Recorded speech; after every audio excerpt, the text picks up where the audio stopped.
Oi, gente, tudo bem? Estamos aqui hoje para fazer uma revisão de todo o conteúdo do M2 de habilidades médicas. Eu vou tentar aqui deixar o mais simples possível, uma forma simples de se entender, com base nas coisas que eu aprendi, indo atrás de outros livros, inteligência artificial para me ajudar, mentoria, né, que eu pedi mentoria para o meu professor particular. E aí eu consegui entender um pouquinho melhor. Eu espero que eu consiga passar isso para vocês. Sem mais enrolação, vamos lá. Primeiramente, a gente começa falando de focos cardíacos. Não tem um macetinho muito legal para aprender foco cardíaco, tem que ser na marra mesmo, com repetição. A coisa mais simples que eu posso falar para vocês, para decorar a ordem, né? Porque eles fazem um Z aqui. Se você perceber bem, eles fazem tipo um Z. Então você decora a inicial de cada um. Mas o justo é você lembrar dos espaços intercostais, né? Haja vista que esses dois aqui primeiros estão no nível do segundo espaço intercostal. O terceiro aqui tá no terceiro nível, terceiro espaço intercostal.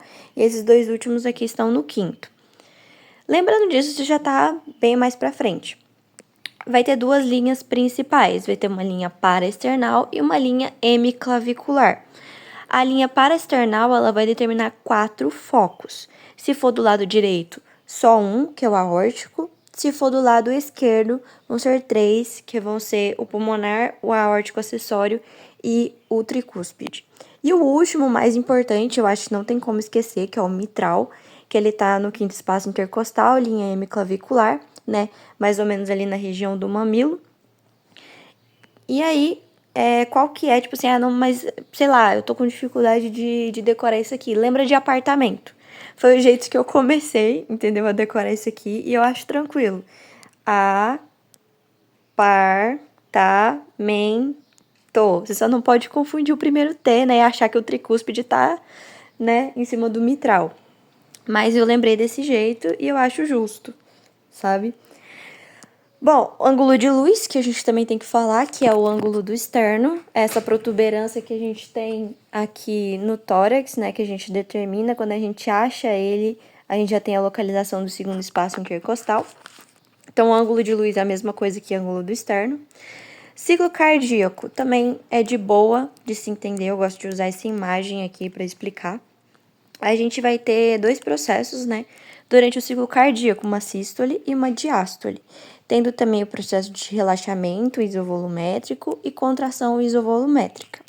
Quando a gente está falando de ciclo cardíaco, a gente tem, né, na nossa cabeça que sístole e diástole, a gente tem uma ventricular e uma sístole e diástole atrial.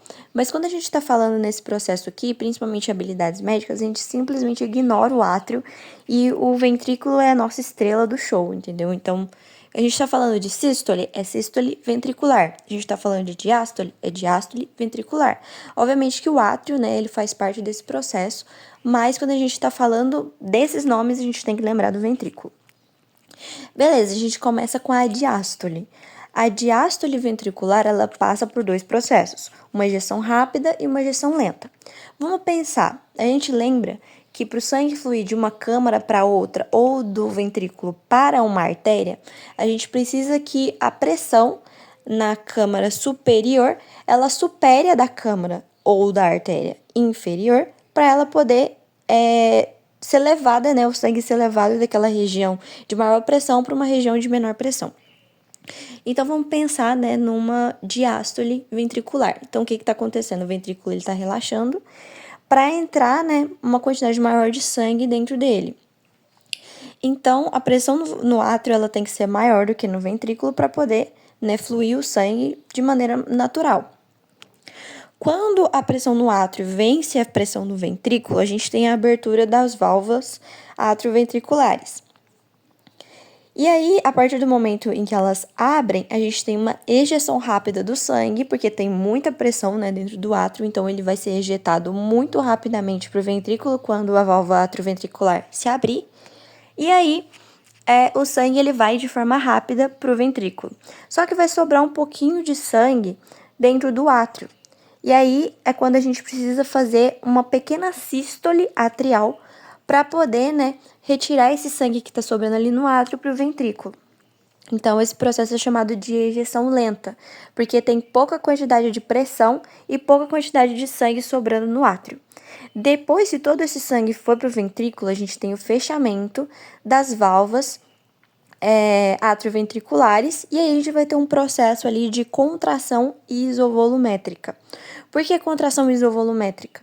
Porque as válvulas, tanto semilunares quanto atrioventriculares, vão estar fechadas, a gente vai estar aumentando, né, começando uma contração no ventrículo, para poder aumentar a pressão no ventrículo, para vencer as pressões das artérias seguintes. E aí, quando ele conseguir vencer, ele vai conseguir fazer a sístole dele e ejetar o sangue do ventrículo para as artérias, né, a partir da abertura das válvulas semilunares. Eita, pega que já tá difícil. Mas ok. Aí, depois desse processo, né, a gente vai ter ali o relaxamento isovolumétrico, que a gente vai fechar a válvula semilunar, depois da passagem do sangue, e a gente vai ainda não ter aberto, né, as válvulas atrioventriculares. Então, o ventrículo tá relaxando, sem mudar a quantidade de volume, porque ainda não teve, o átrio ainda não conseguiu vencer a pressão para poder passar o sangue para o ventrículo. Até aí eu espero que seja tudo bem. É o que a gente viu no M1, então eu acho que tá tranquilo. Parte de estenose e insuficiência. Por que eu falo disso aqui? Porque eu vou começar a falar de B1, B2, B3, B4. Por que eu vou falar disso aqui agora? Porque eu acho que é um processo um pouco mais complicadinho da gente se entender. E a gente, mas você não vai seguir a ordem de falar de inspeção, palpação antes de pró-ausculta? Não, foda-se. É a minha ordem, eu fiz a ordem e eu quero assim. Então, beleza. Primeiro falando de estenose e insuficiência. Por quê? Porque a gente precisa entender, para entender B1, B2, B3, B4, entender sopro. Então, vamos aqui entender. Estenose. A gente vai pensar na estenose como um endurecimento da válvula. A gente pensa na estenose como uma porta enferrujada, uma porta emperrada, é o termo certo. Quando a gente está com uma porta emperrada, na maioria das vezes ela tem dificuldade de ser aberta. Se ela tem dificuldade para ser aberta, normalmente a gente vai abrir a porta só até um tanto que ela consegue abrir, ok, sem a gente sofrer muito. Ou seja, a passagem que deveria ser 2x está reduzida a x. Por quê? Porque a gente não consegue abrir direito porque ela está muito rígida, ela está muito fixa naquele local. Então, a gente vai diminuir o lumen de passagem, no caso da porta, para a gente poder sair, e no caso da passagem do sangue, né, de uma câmara para outra, ou do ventrículo para uma artéria correspondente. Então, a estenose é o endurecimento e a porta, né, ou a válvula não se abre adequadamente. No caso da insuficiência, é o contrário. Na insuficiência, nós temos o enfraquecimento de uma válvula. É uma porta que abre tanto para o lado de dentro quanto para o lado de fora.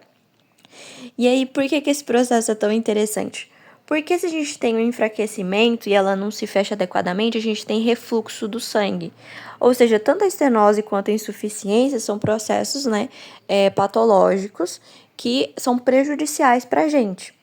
E é a partir desse momento que a gente entende um pouco melhor sobre sobrecarga de pressão e sobrecarga de volume, tá?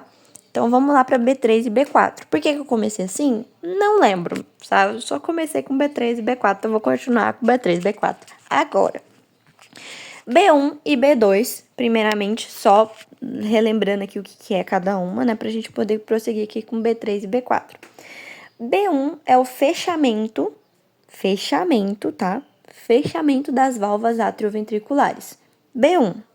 B2, fechamento das válvulas semilunares. Essas são bulhas que que podem ser auscultadas, né, em indivíduos que estão completamente saudáveis, são processos normais. Agora, B3 e B4, elas significam que tem alguma normalidade acontecendo no coração. No caso de B3, significa uma sobrecarga de volume e B4 uma sobrecarga de pressão. Mas por que cada uma acontece? A gente só fala sobrecarga de volume, sobrecarga de pressão, mas a gente não entende o que acontece em cada uma delas. Por isso que eu vou aqui explicar. B3 é um som de baixa frequência. Então, na maioria das vezes, a gente vai escutar tanto o B3 quanto o B4 com a campânula do estetoscópio. Se perguntar, que processos, né, são auscultados com a campânula do estetoscópio? B3, B4 e sopro. Beleza? Ocorre no início da diástole. A gente tem aquele processo, né, de dividir a diástole e a sístole em holo, proto, meso, tele. Então, o B3 seria um som, né, protodiastólico, porque ele é no início da diástole, no enchimento ventricular rápido. Por quê? Né? A gente lembra que B3 sobrecarga de volume. Então, para a gente auscultar B3, vai acontecer ali uma vibração nas paredes, né, do coração, quando um grande volume de sangue entra em um ventrículo que já está quase cheio ou com complacência reduzida. Exemplo. Deixa eu lembrar de um exemplo aqui legal. Uma bexiga. Vamos lembrar de uma bexiga. A gente está ali inflando uma bexiga, certo? Quando a gente está inflando uma bexiga e ela está muito cheia e a gente tenta encher mais, ela não faz aquela vibração como se ela tremesse lá dentro. É a mesma coisa que acontece ao som de B3. B3 é audível nos focos mitral ou tricúspide, ou ainda na região entre esses focos. Por que mitral e tricúspide? Vamos pensar. É um som, né, do enchimento excessivo dos ventrículos. Então, a gente vai escutar onde estão os ventrículos, que são nos focos mais baixos. Então, faz sentido ser mitral e tricúspide. Mecanismos: insuficiência mitral ou tricúspide. Por que isso vai causar B3? Vamos pensar, né, na insuficiência mitral ou tricúspide. Eu vou ler aqui, e aí se ficar difícil, mas eu acho que eu expliquei bem bonitinho nesses textinhos, tá? Recomendo vocês lerem se tiverem com dificuldade, eu acho que eu resumi bem. Durante a sístole, ou seja, a contração, né, do ventrículo, a parte do sangue que deveria ser ejetado para as artérias regurgita de volta para os átrios. Por quê? Porque nossas válvulas estão fracas. É uma porta que abre tanto para dentro quanto para fora. Ao mesmo tempo em que ela impede um pouco o refluxo, ela vai regurgitar um pouco de sangue para o átrio, tá? Esse refluxo aumenta o volume de sangue no átrio, além do sangue que está retornando dos pulmões ou do corpo. A gente está falando aqui em geral, né? O átrio direito, no caso, recebe o sangue do corpo, e o átrio esquerdo, ele vai receber o sangue dos pulmões. Então, já vai chegar uma quantidade X ali de sangue, mas um pouco regurgitou. Então, vocês conseguem entender que a gente vai ter ali uma quantidade maior de sangue do que deveria? A gente deveria estar recebendo só sangue dos pulmões ou só sangue do corpo. No entanto, tem um tanto que regurgitou do ventrículo. Então, vai ter uma quantidade um pouquinho maior de sangue ali no átrio, que, consequentemente, durante a diástole ventricular, ele vai passar para o ventrículo. Então, a gente vai ter a quantidade que veio dos pulmões, ou a quantidade que veio do corpo, mais a quantidade que foi regurgitada. Por isso que a gente tem um excesso de volume e por isso que a gente tem B3. Eu acho isso aqui incrível, gente. Depois que eu entendi essas coisas, eu fiquei muito... tá. Comunicação interventricular. Mesmo processo, a gente vai estar recebendo sangue de mais de um ventrículo. Se a gente tem uma comunicação, né, ali do átrio direito com o átrio esquerdo, vocês têm noção que o átrio esquerdo ele é muito maior do que o direito? Então, a tendência é que o sangue do ventrículo direito ele vá para o ventrículo esquerdo. Haja vista, né, que a gente tem um espaço maior no ventrículo esquerdo, mas vai causar ali uma sobrecarga e, consequentemente, um som de B3. Complacência diminuída, às vezes por insuficiência valvar. Por que isso vai acontecer? A gente está com uma insuficiência. Então, a gente vai receber mais sangue que o normal. O que o nosso coração vai pensar? Que vai ser o nosso novo basal ali, aquela quantidade de sangue excessiva que ele está recebendo. Então, o que vai acontecer? O coração ele vai dilatar para receber essa quantidade de sangue extra. No processo em que ele dilata, ele vai diminuir a sua força de contração. Por isso que a complacência dele vai estar diminuída e por isso que ele vai ter um processo de B3 também. Gente, quando você entende o negócio, fica tão mais gostosinho de estudar, que coisa linda. Tá. Explicando o porquê de B4 agora. ela é produzida no final da fase de enchimento lento, então no final da diástole. É um som telediastólico. Imediatamente antes da primeira bulha. Eu não falei desse processo, né, da B3. A gente tem B1, B2, aí a gente tem B3 e B4. É nessa ordem que acontece. B3 e B4 é uma atrás da outra. Mas a gente leva em consideração, tipo assim, a gente tem... No caso, a gente tem a sístole, né, que vai causar o fechamento das atrioventriculares, e a gente tem B1. Aí a gente vai ter a diástole. Eita, pega, vai quebrar minha casa. A gente vai ter diástole, que vai causar ali o fechamento das semilunares. Aí a gente tem B3 e B4. É mais ou menos assim. Deixa eu ter certeza se eu não tô falando abobrinha. Não, tô falando certinho. A gente tem B1 e B2, B1, B2, B3, e aí aparece aqui o B4 depois de B3. Então a ordem é tranquila.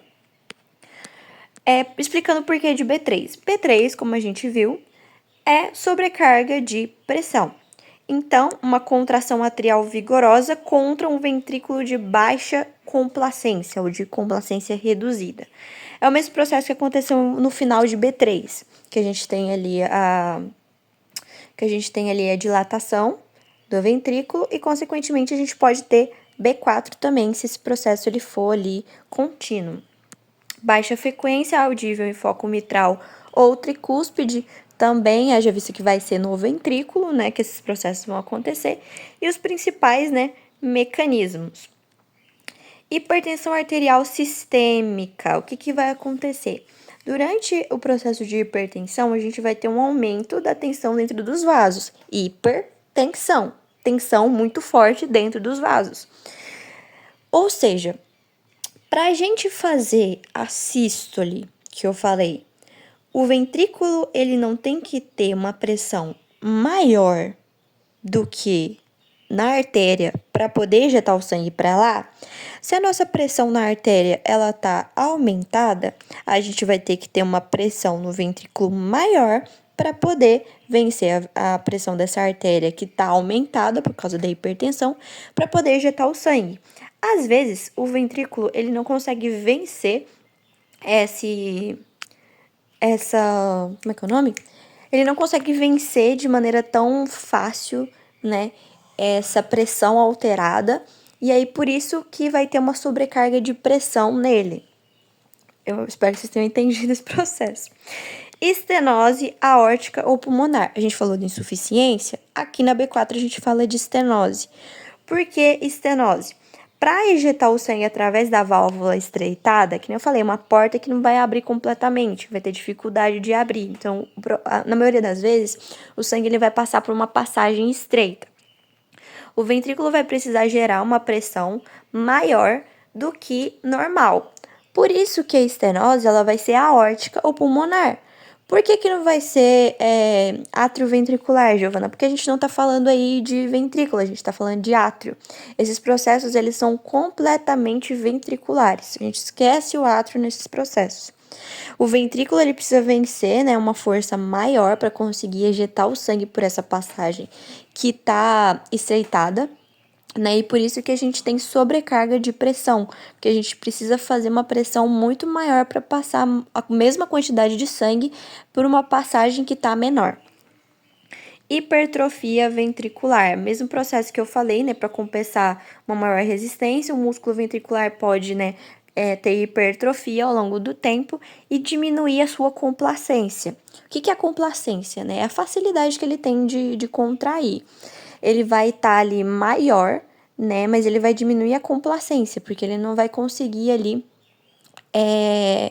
contrair e depois dilatar de maneira tão tranquila. É o processo, né? De contrair e dilatar que a gente chama de complacência. A contração atrial enérgica contra um ventrículo não complacente causa vibração audível nas paredes ventriculares, que determina B4. Diferença crucial: B3 reflete um problema no início da diástole, relacionado ao enchimento rápido de um ventrículo com volume aumentado ou com complacência reduzida. B4 reflete um problema no final da diástole, então B3 no início da diástole e B4 no final da diástole, relacionado à dificuldade de enchimento de um ventrículo rígido devido à sobrecarga de pressão, exigindo uma contração atrial mais forte. É que nem eu falei, né? B3 ocorre logo após B2, som protodiastólico, e B4 ocorre antes de B1, som telediastólico ou pré-sistólico. Aí aqui tá um gráficozinho bonitinho, mostrando, né, tudo. 20 minutos, eu explicando duas páginas do meu resumo. Tá legal. Eu vou parar esse primeiro vídeo por aqui e eu vou continuar o próximo roteiro na parte 2 do vídeo, porque senão vai ficar gigantesco. Eu acho que vai ficar 1 hora disso aqui. Ave Maria Jesus.